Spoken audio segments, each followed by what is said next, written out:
Here is a prosaic assignment to describe a forested region, also dictated to the child that he write an essay in a straightforward, prosaic form.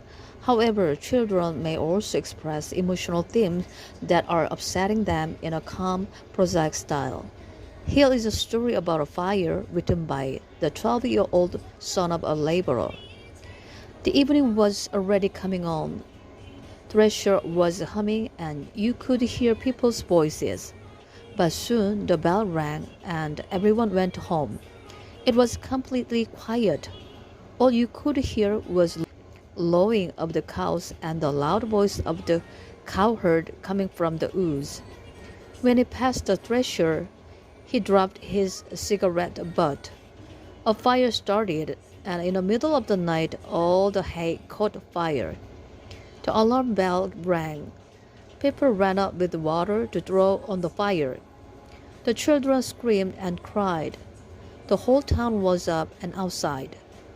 When the fire was out, everyone went home.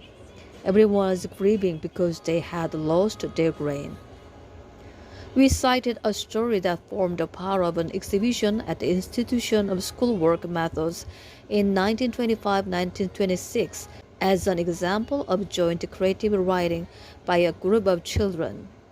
This work was written by children aged 12 to 15 in the 5th grade in a Moscow school.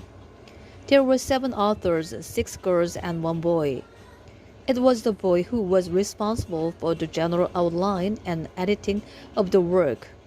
This work, the story of railroad car number 1243, as told by itself, was written at the children's initiative in connection with their study of industry. This group work by children manifests all the main features of the children's creative writing, combination of fantasy, attributing human feelings and experiences to the material from which the railroad car was manufactured and to the car itself.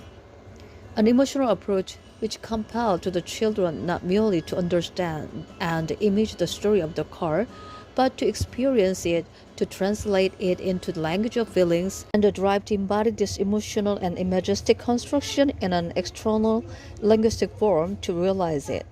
Here we can readily see the extent to which children's creativity is fed by impressions coming from reality, how these impressions are reworked, and how this leads the children to deeper understanding of and empathy with this reality.